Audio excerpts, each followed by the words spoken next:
welcome to our RFP Money Story Podcast, a space for sharing real money stories and where we dive into real conversations about finance, success, and the lessons learned along the way. What do we have here is an accountant, Miss Chen Guevarra. Good afternoon. Good afternoon. Hi, how are you doing? Yeah, doing fine. Yep. All right, great. So before we proceed, I'm very curious about your personal money journey. So first question will be, what's your first memory of money and how did it shape your financial mindset? Okay, so I grew up actually with a business family. We're into business of seafood. So while I was young, I was used to going to the market, helping out my mom and dad. So very business oriented yung family. And then that molded me that I really like something growing up na nagbe-business. So that's also the pave way for me to enter the accountancy program. Kasi I see it as something na nakaka-help with managing finances. So I think that's one of the pinaka background that I grew up on. We grew up in a business family. So yeah, dun nag-start lahat.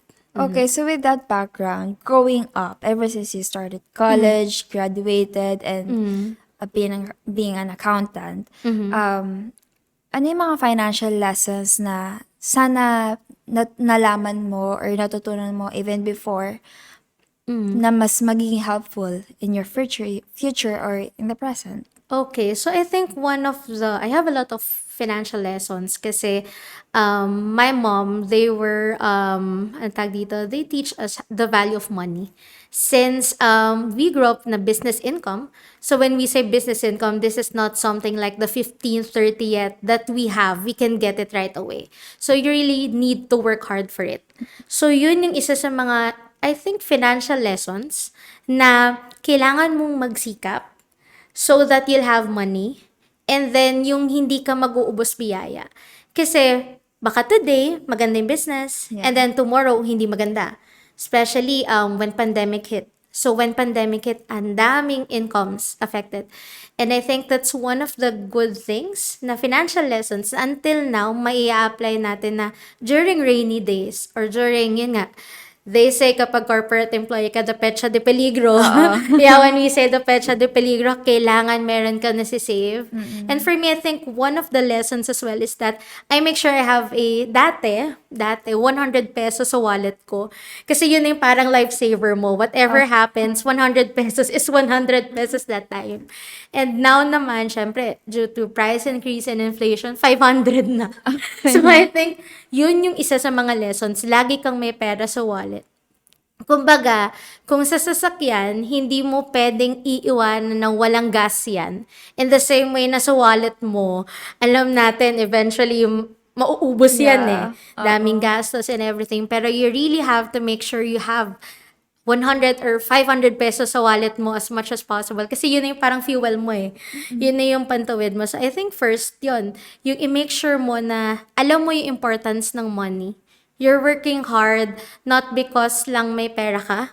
Pero syempre, aside from that, yun yung price they are paying you for your service eh. So, if you really want something na, hindi ko naman sinasabing mukhang pera ka. Pero if you really wanted to invest in your skills na alam mong eventually malaki ang bayaran. I mean, malaki yung magiging fee sa'yo. You really have to invest in yourself. And I think that's also a good financial lesson. So there are like, certain skills or learnings that you have to invest on. And of course, yung securing lang din talaga a certain amount of money in your pocket. And of course, yung value of saving. Actually, I started saving sa alkansya. Yung old school pa na alkansya. Yung may teddy bear, may piggy bank. So, di ba gana lang dati? And even meron pa ba nun? Yung Coke na parang sakto pack. Tapos, i-store mo doon yung coins mo. So, doon ka magsa-start eh. Kasi, during that time, hindi pa naman ganun ka uso yung mga passbook, GCash, wala mga ganun. So, doon lang ka talaga. So, if you start young, mas mava-value mo eh. Mas parang mantra ko kasi no, natatakot ako mawalan. Kasi, syempre, pag rainy days, diba, lalo na pag minsan nakaka-encounter ng financial difficulties, yon very important na meron kang natatago. Kahit alkansya para babasagin mo na lang or kahit yung mga tinatago mo sa mga pockets mo, yeah.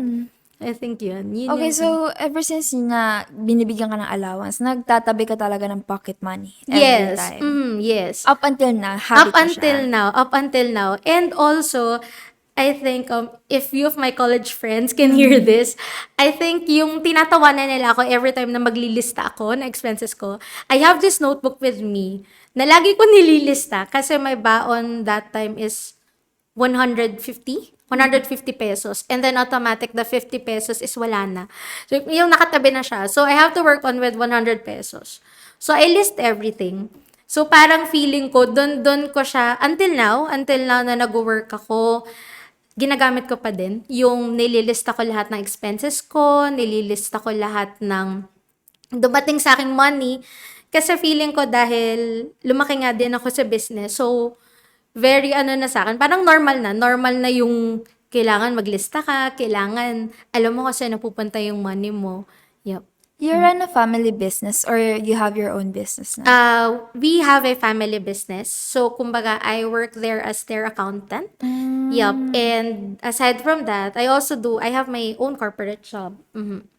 Okay, so ever since you started ever since you started earning your own money, how did you balance your budgeting, your finances, your decision making when it comes to finance? Actually, on how I manage in terms nung ako na, yun, ang hirap pala. Ang hirap gumastos pag sariling pera mo na. Yun yung realization. Dati, pag inaabot lang sa'yo, hesitant ka pang gumastos. What more pa yung winwork mo ng 10 days, 10 days? Kasi 20 days, diba? I think yung how, minemaintain ko pa rin kung noon nag-start ako while my income is still small. I still practice that until now na medyo nag-progressing income. Kasi nga, sabi ko nga, importante din na ina-account mo lahat. Not because accountant ako, hindi dahil ganon, pero nga kasi na may tendency ka rin kasi minsan yung matatakot kang mawalan eh. And you should know where your money go. Dapat alam mo yun. Kasi, syempre, pwede kang mag-YOLO, na magugulat ka na lang, wala na naman yung wallet mo. Totoo. Diba? Yun yung totoo eh. Yung biglang magulat ka, hala, saan napunta yung pera ko? Importante na ina-account mo. Actually, ako nasa traditional side pa ako eh. But my friends and my nieces are encouraging me to do the app. Yeah, they're encouraging me na mag-app na lang ako sa phone para ililista, para ita-type ko na lang daw, ganyan. Pero, nasa trad side pa rin kasi ako. So, I track. And aside from that, may practice din kasi ko for auto-debit arrangement. So, let's say for instance, insurances ko and yung mutual funds, they have this in a certain bank. So, I think nakaka-help din yon na minamanage, alam mo na agad kung ano yung mga dapat tanggalin, which is yung naka-auto-debit. Kasi nga, diba, they say that out of sight, out of mind. So, sa akin, pag automatic na yun, nakita ko na natanggal, okay na yun. And then, there are certain, what they call this? Yung deductions, salary deductions. Let's say, for instance, I think there are companies, actually, our company, yun sa corporate work ko, they allow me to do salary deductions, let's say, for MP2 or if you're saving for additional savings in pag-ibig. So, they're encouraging us yung ganun. And I don't know if other employers are working on it, yung ganun. So, I think that helps na aside from tracking, napapractice mo yon yung out of sight, out of mind practice. And of course, yung responsible ka lang din na mag-splurge. Kasi ako, guilty din naman ako na nagsisplurge ako on certain things. Let's say for me, mahilig kasi ako sa planners. So, ang pagsisplurge ko, I'm into planners, reading books. May pagka-nerdy kasi, more on ganun ako. And before pandemic, yun, nag-travel. Pero since I'm getting married this November, so yeah, so nandun na yung focus ko. Mas more on focus. Syempre, we're starting a new married life, and of course, yung savings namin for the house that we're transferring into, the wedding na magastos na this year. Totoo. Yeah, ayun, magastos na ang wedding. Yeah, so kumbaga nandun eh.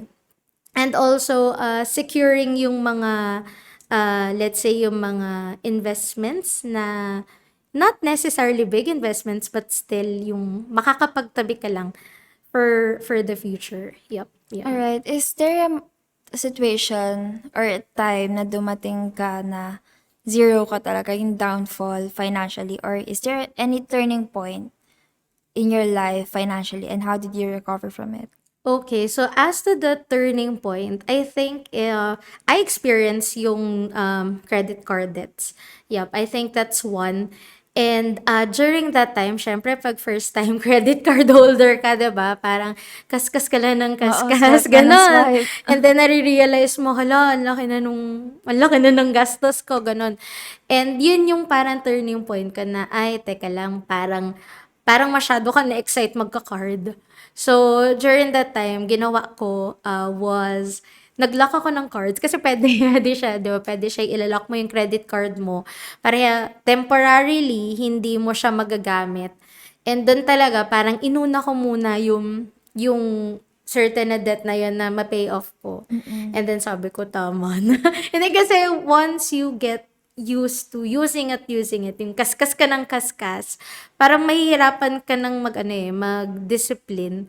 And I think yun yung parang that was during pandemic that was 2022 na talagang sabi ko, hindi ako magka-car noong 2023 kasi ang hirap nung gano'n. Tukso talaga yung Tukso credit. talaga. So, yeah, so parang ngayon, until now, syempre, nandun pa rin tayo dun sa nagbabayad ka. Pero thankfully, at least, hindi siya, habang tumatagal, bumabawas na. Hindi siya dagdag. Yeah, so I think yun, very important yun, yung kapag alam mo na yung concept na akala mo may invisible cash ka, hindi siya invisible cash. So, I think that's one of the money lessons na pinaka natutunan ko. Sabi ko, ayokong malulubog ako sa debts na yun kasi hindi siya maganda. Especially, if you're going to use it for emergency purposes na talaga, mahirap yung maxed out yun. Yun. So you mentioned a while ago na you're more on traditional money tracking na. Have you ever considered trying digital or other plans? Kasi actually, sa mga na-interview namin before, they're more on Excel, sheets. May tracker talaga sila, may monitoring tracker talaga sila. Have you ever considered that way? Excel, yes, I have. Hindi ako ma-up eh. Mas ma-open ako sa laptop or sa tablet. Ganon. Tapos, dun ako anong tawag dito? Dun ako nag-update. Sa Excel meron. Para siyang spreadsheet. Para akong merong sariling listahan ng inflow, outflow. Yun, meron naman. Pero ang ginagawa ko kasi nga, lista. Tapos, nagmi-meeting kami ng sarili ko. Nagmi-meeting kami ng sarili ko kapag 15:30. Kasi ako dun eh. Very particular ako na mag-e-encode lang ako dun. From dun sa nakalistas, tas e-encode ko dun. Para at least, diba, matatapon ko na yung listahan. Oo. Yeah, may listahan ako. Tapos matatapon ka na. Tapos doon ako nagbe-base na ang gastos ko pala sa food, ang gastos ko pala sa ganito. So, yun, meron naman. Pero more on Excel eh, hindi ako ma-app talaga. Excel talaga. Alright. So, right now ba, do you consider yourself as a spender, saver, or investor? Do you invest on something ba? Yeah, as to my investment, meron akong MF Mutual Fund and real estate. Yan, nakabili na ako ng lot. Yan. Wow. Yan. Thank you, Lord. Fully paid na natin. Diyan kayo magsasettle. Hindi. It's going to be like I'm eyeing it as an Airbnb business. Okay. Kasi since yung fiancé ko, nakabili na kasi siya ng unit. But we're praying na sana may family home. Yeah, kasi he bought it while he was still a bachelor. So, yun. Naging family home muna namin siya. So, yun yung next naming nagpipray kung may provision na for the dream house. Pero for now, yun, more on kayo nasa, yun, sa MP2. Very traditional ako. MP2, mutual fund, pwede ba? COL? Yeah, COL, meron. And, yun, yung sa mutual fund, it was in an auto-debit arrangement din with the bank. So, parang na-ready ko na siya. Yung client advisor ko lang kasi, she tells me where should I put it. Tapos, ayun na, ko pa rin, parang i-confirm niya sa akin yung code. Kasi 'di ba ganun with mutual funding. They just tell me kung saang fund pwede. And then, yan, i-deposit niya na. So, more on nandun pa lang ako. And of course, yan, working on pa rin sa, ano to, sa emergency fund, yeah. So, nasa investor, saver kasi somehow nandun pa din yung, ano to, let's say, for example, 1,000 pesos kada cut-off, or, yung budgeting skills ko kasi is that I set a fixed amount every 15th and 30. So, more on, ang variable ko is really paying with credit cards. Yan talaga. Or if meron akong mga ad hoc, yung mga unexpected na gastos, let's say, merong kailangan bayaran na ganito, yung mga hindi usual, hindi recurring expenses. Pero yung mga recurring expenses, it's already fixed. Okay, so what is the best finance advice that you received? Is it from your parents? Kasi business, family of business kayo. At the same time, nag-invest ka rin. So, at the same time, you're an RFP member. So, I assume you've met a lot of people. Regardless if 1 year ka pa lang member or matagal ka na. What is the best finance advice you received? Okay. Actually, marami. But I think there's this advice from one of my sisters. She tells me na, ano tag dito, na yung pagsisave, yung you really have to start young. Kasi, nare-realize ko yun kasi, di ba, when they tell you how do you see yourself years from now, ganito, di ba, they usually ask you sa interviews or something. Yeah. Parang sa isip ko lang, gusto ko lang po mag-retire ng mga bago mag-50. Yung mga ganon. Maaga. Yung mga ganon. Oo. And, pag naririnig ko, or every time I have this conversation with my sister, nafe-feel ko na, buti nga ikaw, nag-start ka ng bata. Kasi syempre, if you've been through some financial difficulties in the past, importante talaga yung may nasisave. And nag-start ako that time, para nasa 20s ako, nag-insurance ako. That's the first purchase ko yata sa sweldo ko nun. Yeah, I started noon. So, 10 years after. Ma-mature na ngayon yung 10 years kong binayaran. So, thank you Lord, di ba, mababawas na yun sa'yo yung hindi man gastos, pero yung consistent na saving. Yan talaga na it's important that you start young. And also, yun nga, yung really learn to save, na pwede ka namang mag-enjoy na nagsisplurge ka, nagta-travel ka, gumagala ka, you buy your dream bag, you buy everything that you want. Pero make sure mo lang din na while you're splurging, you're still saving. Kasi hindi naman sinasabi na de-deprive mo yung sarili mo eh. And I think, ngayon, nagme-make sense din sa akin na when you started young, tapos i-rip mo na yung lahat ng, marirealize mo kasi 10 years after, 5 years after, kasi kasi I do have talks with yung dun sa, actually it's my sister who introduced me dun sa mutual fund manager. And during the time na nagka-catch up kami or nagsisend siya ng mga portfolios or report sa akin na, ito na pala yun. Ito pala yung medyo sinacrifice mo ng konti. Yung hindi ka muna nag-book ng trip, yung mga ganon. And nariniwala din ako dun sa delayed gratification.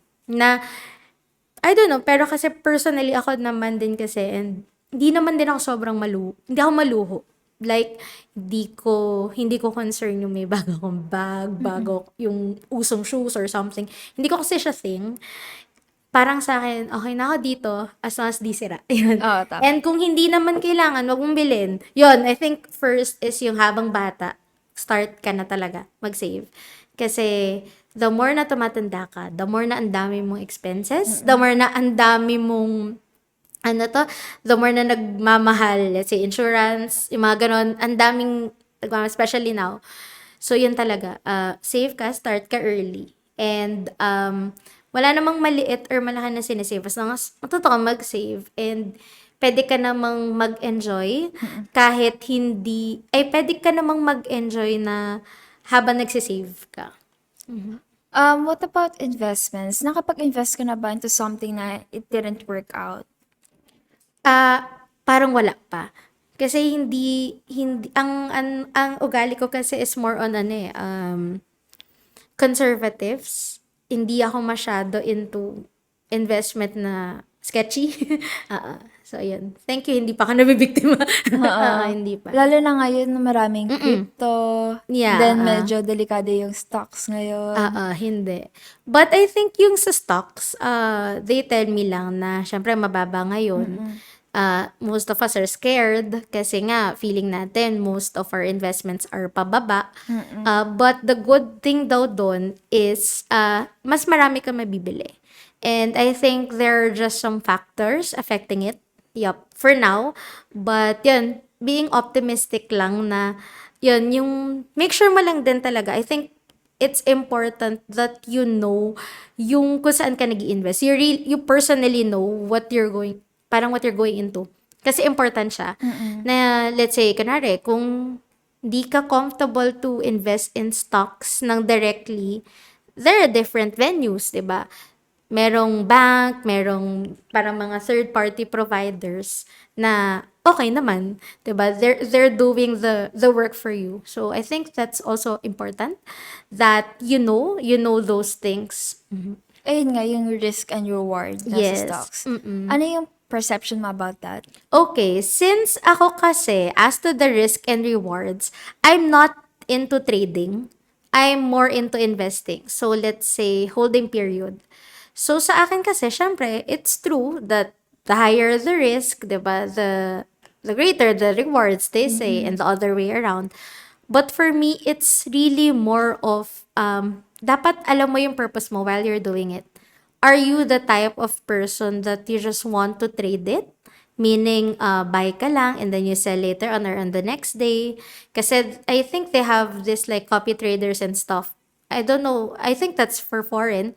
Pero sa akin kasi, ang side ko kasi really is on investing eh. So, nasa akin yung capital appreciation, which means that, ay, dyan na muna yan. And then, paminsan-minsan, sisilip ka sa account mo, titignan mo, ano kaya muna mabenta? Yung mga ganon. So, hindi ko kasi siya parang sobrang binabantayan. Though, syempre, I have different POV on it. Yun. So, naniniwala ako na syempre, dahil ready ka sa risk, ready ka din naman. If you're ready for the risk, alam mo yung reward, diba? Okay, so right now, do you consider yourself financially free? Financial free.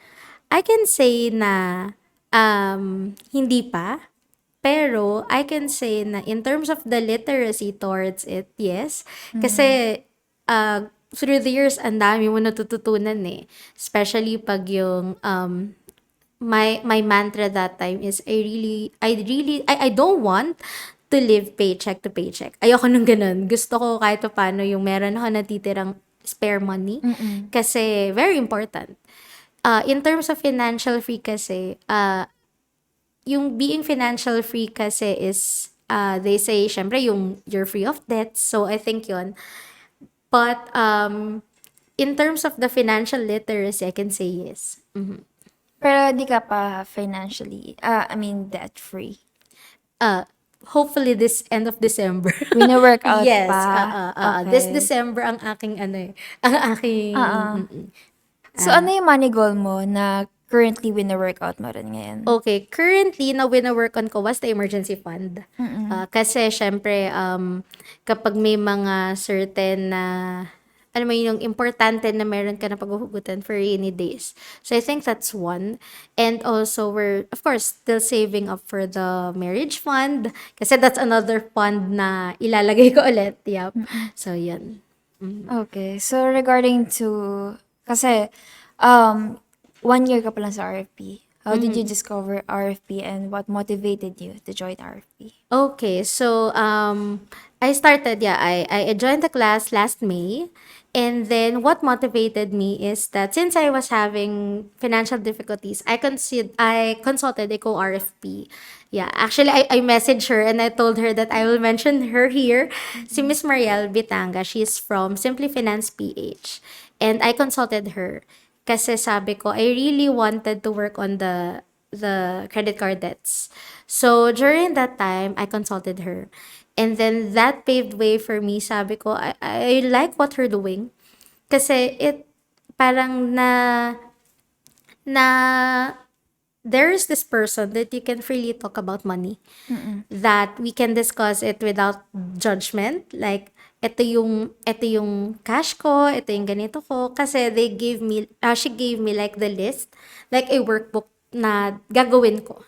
And then from there, dun ko na-assess na ito is something na dapat siguro free mas ma-communicate natin because RFP is also a good course dahil it tackles everything from financial plans, and then next is the investment, retirement, estate, pag sobrang bongga na yung assets mo.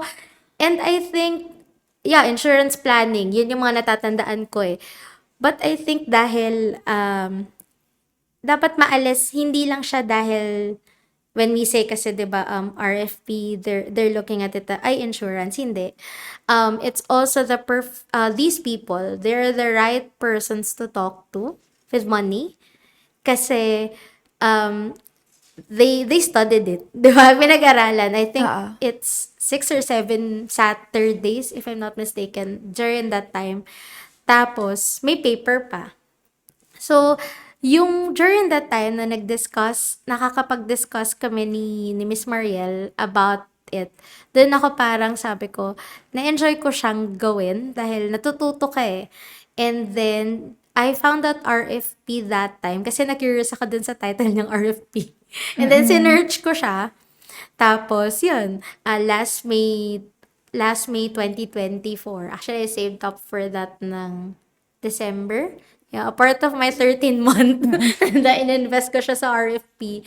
Tapos, nag-enroll ako this May. Ay, last year na May. Yun. And then, ito na. Okay, so from short span of 1 year, how did you influence other people or your approach to them? Or how did you use your platform to share your knowledge of what you gained here in RP? I think in terms of on how to influence, kasi meron din akong mga certain circle of friends na at work, tapos yung college friend or yung college best friend ko na parang nagkakaroon lang sila ng safe space to talk to about money. Kasi yun nga, di ba, kapag money yung tinatackle or pinag-uusapan, iba 'di ba? Iba yung minsan naiilang tayo pag-usapan. But once you know that these people, itong mga tao na nag-aaral, hindi naman nag-aaral, but they really take time to invest in, 'di ba, learning these skills. I think they're like good and reliable people. And yun yung parang kahit papaano, nakakapagsabi ako, uy, okay kung ganito. Or check mo if willing ka to work on this or that. Saan may profit, ganun. Yup. And yung bang kahit papaano, free ka nilang nakakausap about money.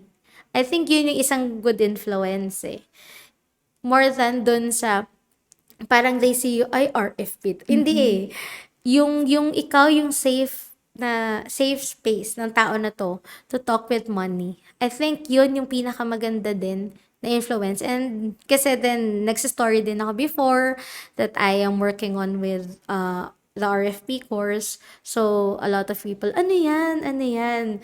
So, yun yung parang nakikita ko na yung hindi pa lahat is very much aware on ano ba to, 'di ba? And I think yun yung perfect venue na pwede kang mag-influence na nag-aaral po ko on how to manage our money well, ganyan. Saan yan? So yan na yung meron ng mga magi-inquire and later on, ito.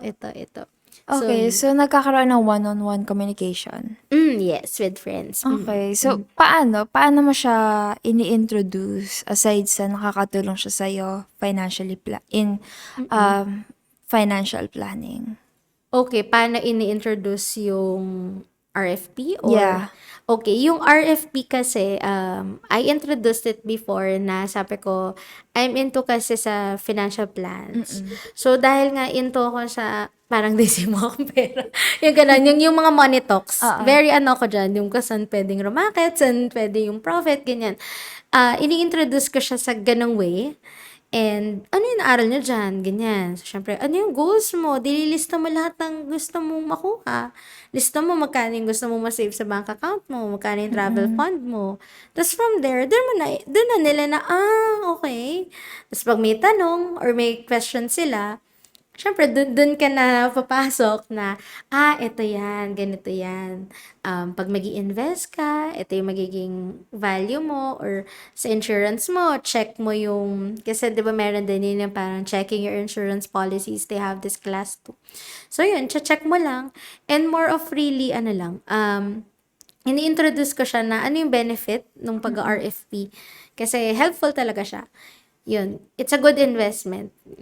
Okay, so we already discussed about sharing your knowledge to other people. How about on your own financial journey?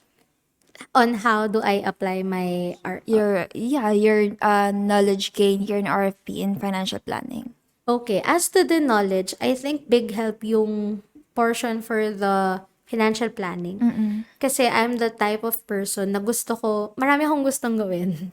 So, dahil marami akong gustong gawin, there's this book, yung yung they gave before during our graduation na para napa-step back ako doon na ano ba talaga yung mga goals mo. They have short-term, medium, and long-term goals na doon ko na-assess siya. Doon ko siya na-assess na, ito muna pala yung kailangan ko. Ito muna yung ganito ko. So, na-apply mo siya. Especially, now na, yung nagkakaroon na ako ng time to read. So, yun, I'm reading the books, yung summary ng mga ng mga write-ups of of other RFPs. So, they're helpful. And also, wala pa naman ako sa retirement, pero at least nagkaka-idea ka ng ito pala yung dapat kong ma-save, ito pala yung kailangan kong money. And yun yung very, I think, important. Kasi ayoko ng masyadong YOLO na tao. Yup, ayoko ng masyadong, sige, ano na lang, go lang ng go. Oo, labas na Oo, labas. labas ng pera without even realizing later na ko yung nauubos. Yup. And also, ayoko lang din kasi nung mas gusto ko kasi din yung ako yung tumutulong. Oo, yun yung Provider big, mindset ka pala. yung dahil una, mas masarap tumulong. 'Di ba? Totoo. Mas masarap tumulong. So through RFP, para nare-realize ko na if you plan your financials well, 'di ba? Mas nafi-feel mo yung yung na-at peace ka knowing that you invested in something na hindi mo man marirealize ngayon yung worth. Kasi syempre you paid for the fee and everything. Hindi mo pa nare-realize yan. Pero later on, now you're applying the the things that you learned on. Yun yung parang investment mo na eh. Yun yung parang return sa'yo na, ay, oo nga, di ba sa RFP naturo to? So, importante lang din na yung RFP, siya yung naka-help sa akin. Kasi there are a lot of articles sa internet that you can read or something. Pero it's comprehensive. Kasi especially with the different rosters of professors or teachers they're helping you, and also you can ask them during those times na online class pa rin, diba? During the time na online class, very very approachable. So I think yun yung magandang nadulot na there are people na you can talk about money na komportable ka. At may nagtuturo. At may nagtuturo na about money. Totoo. Kasi feeling ko, lahat naman tayo dito sa Philippines, we're not into sobra sa financial, diba, sa financial literacy. So, very good investment. Yeah, I actually agree. Actually, yung feeling ko may access lang financially on financial literacy is yung mga business students. Yes. Barely Yeah. barely teaching lang sa ibang strand or sa ibang program. But since you mentioned na you're soon to be wife, Yes. Nangiti ka dun. Nangiti ako bigla. Okay, so knowing na, another stepping stone, mag-a-add ka ng isa pang tao sa buhay mo. Knowing na parang, let's face it, magkakaroon ng mas mataas na expense. How are you going to manage or budget everything? Okay, so as to the budget, I'm blessed with a fiancé na marunong sa pera. Okay. Marunong siya sa pera. So, parang feeling ko sa amin dalawa, mas magaling siya. Oo. Yeah. And I think on how, since we're both working and earning, and I think yung good communication namin towards money, even if we started dating, doon pa lang yung, di ba, a few people, nahihiya sila pag split ng bills. Yun, di ba? Totoo.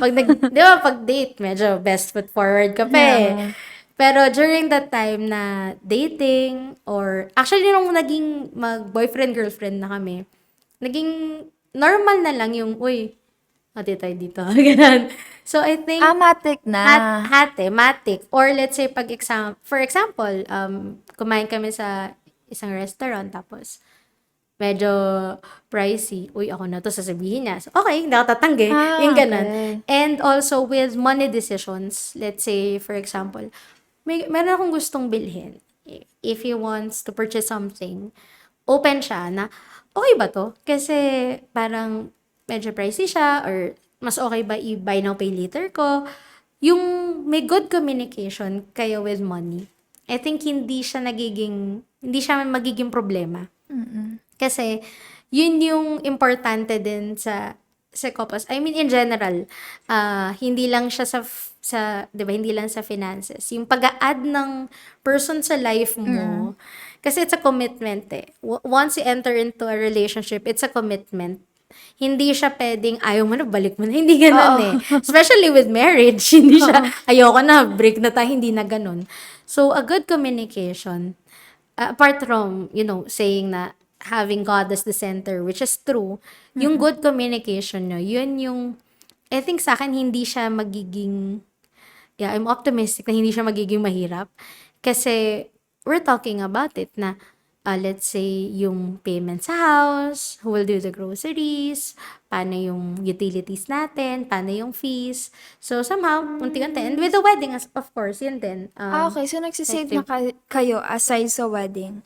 Doon na rin sa mismong living on your own as a couple na. Yung for the house, we're going to have it after marriage. Yeah, yung sa wedding, kami yung wala pa din kasi kami joint account or something. So, kumbaga, sisave siya, nagsisave ako. Tapos, pag andyan na yung suppliers, Doon lang doon na, mag-withdraw. ayun na, withdraw na ng money. Okay, do you want to add something else about financial planning pa? Okay, so as a couple or As you as an accountant, overall, sorry, sorry, miss out. if you want to add something about financial planning, like as a couple, as an accountant, as as a daughter, since maraming expenses. I think as to financial planning, very important din kasi na nako-communicate mo din yung money.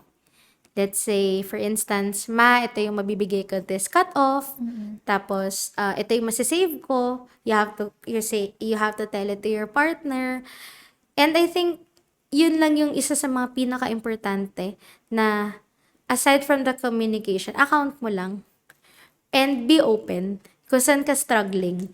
Kasi, kunwari, kung struggling ka na hindi ka makakapagbigay ngayon, kasi hindi naman din lahat, syempre, 'di ba, parang very well off na hindi na kailangan ng, let's say, especially kunwari, support from parents, ganyan. And yun, I think very important lang din na ibigay mo yung kung ano yung kaya mo. And syempre, yung kung ano lang yung kaya mong ibigay, pero you don't have to feel guilty about it. Kasi yun yung kaya mo eh. Especially with planning your finances. You cannot give what you don't have, 'di ba? Kung yun na yung extent ng kaya mong ibigay, yun na yun. May exception kasi na lalo na sa culture natin na parang lalo Yes. na pag panganay, 'di Yes, ba? especially, yeah, oo. Especially with, yeah, salute to all the breadwinners. Yeah, They really can say no. Pero ang kagandahan din kasi is that now, parang alam mo yun, medyo may may freedom na kasi freedom tayo, na. oo. Oo, hindi, I'm not saying this because I'm the bunso, kasi ako bunso ako eh. And with the panganays, very ano din, especially if we have OFWs, yun, sobra, dami nilang sacrifices, 'di ba, for just to send money and everything. Yun nga, I think yung ibigay natin kung ano yung kaya natin. We really have to save for ourselves. Kasi pag tayo naman yung naubos, as the giver, paano tayo, 'di ba? Mm. Kung we're used to being the giver, paano tayo niyan? Mm. Oo. Do you plan to have your own business since accountant ka, like consulting? Or yun na yung parang Airbnb yung business niyo as a couple? Yung Airbnb kasi wala pa talaga siya totally.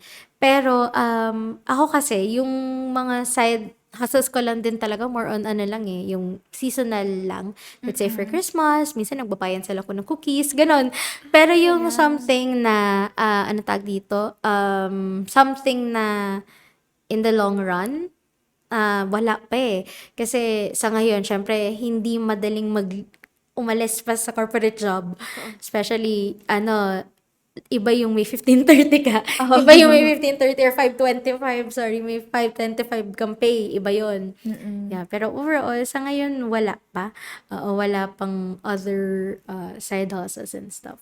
Okay, so um before we wrap things up, is there any, for the sake of our viewers and listeners, do you want to share some valuable lesson that you learned from RFP or outside RFP that you want to share with them about finance or financial planning, decision making? Mhm. I think, to sum up everything, wag tayong mailang to talk about money.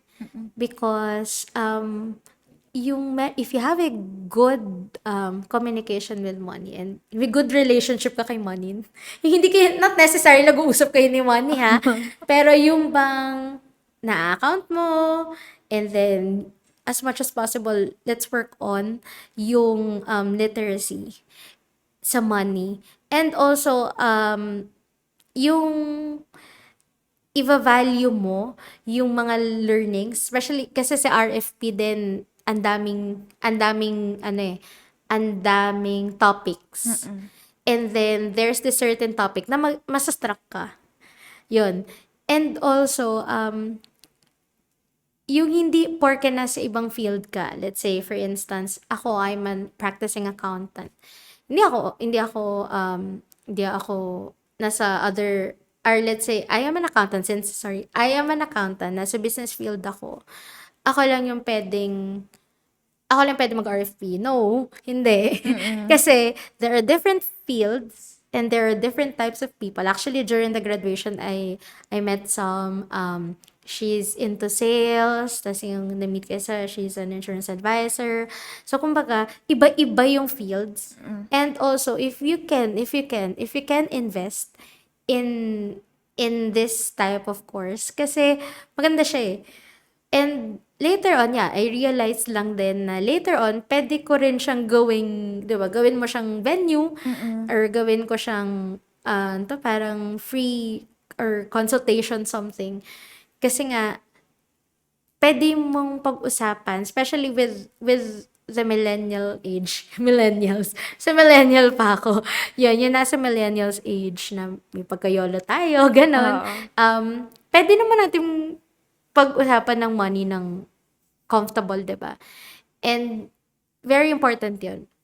Yung if you can invest in sa education talaga, very important. Also, yung start young, mag-invest ka hangga't bata pa. Tapos, yung mga ide-delay mo na mga bagay na hindi mo muna i-enjoy ngayon. Tapos later, ma-realize mo, worth it naman pala na parang finorgo mo muna 'to for a certain period of time. Alright. Curious ako sa perspective mo dito kasi Mm. na-mention mo yung YOLO and millennials. So, para pumasok sa akin yung, ano yung parang quote na nakikita ko sa social media na ang pera babalik ang memories hindi. Yeah. Anong perspective Yeah, ko oo. din? Kasi sa akin, ako personally, oo, totoo yung pera, ma-earn naman natin yung memories. Hindi na natin mababalik. Pero kasi, minsan, syempre, yung sa sitwasyon na hindi naman lahat Privilege. privileged, 'di ba? Hindi naman lahat privileged. It's a different thing. Or sa perspective ng isang tao na pwede naman ako mag-enjoy pero magsisave muna ako. Especially ako kasi pag hindi ko pa talaga kayang bayaran yung plane ticket, hindi ko Hindi pa na muna talaga. ibubook. May gano'n kasi akong ugali. Pero akin, wala namang masama na gumastos ka ng sobra. As long as ma-earn mo. Pero, wag naman tayo yung, di ba, gagala tayo ng Zero talaga. Tapos pagbalik natin, ayun na yung, ayun na yung credit. Ayun na yung statement. Puno na. So sa akin, pwede ka naman mag-enjoy eh. Basta pagbalik mo, siguraduhin mo lang, di ba? Masisettle natin yung, kasi it's hard to comment on something na, kunwari ako, ang perspective ko kasi doon, magsisave muna ako bago ko hindi man waldas, pero mag-splurge. Ganun kasi ako, kasi may nagta-travel fund ako. So, yun. Ang hirap magbigay ng perspective kasi iba yung baka sila, Lahat di ba, may mas gusto exception nila, to say. kasi baka bukas, sabihin nila, bukas hindi ka na magising, katatabi mo, hindi naman. Di ba? Kasi kaya nga mas magsa-strive, di ba? Baka ikaw may other, di ba, may ibang priority. So, it's really hard to comment na, uy, wag muna kayong gumastos. Mag-save muna kayo. Kasi baka iba-iba naman ng Tama naman. take. Alright, so before we wrap things up, is there anything else that you want to promote, like social media account? If nag-create ka ng podcast or something? I haven't. Yeah, I haven't. But let's see after this. Joke that after this. Yeah, it's actually my first time. Okay. Yeah, and I just really wanted to share what I learned dun sa RFP. Kasi wala akong podcast, wala akong Facebook na public or something. But I just really wanted to share what I learned dun sa RFP ko. Yeah. And working on my paper, ang hirap. Ang hirap. Shout out po sa mga prof natin. Ang hirap po pala. Ang hirap ng paper. That actually ends our... And that's a wrap on today's episode. Thanks for tuning in. If you love diving into money stories as much as we do, make sure to follow us on Facebook, YouTube, and Spotify, or visit our official website at rfp.ph for more financial insights. Until next time, keep chasing those money moves.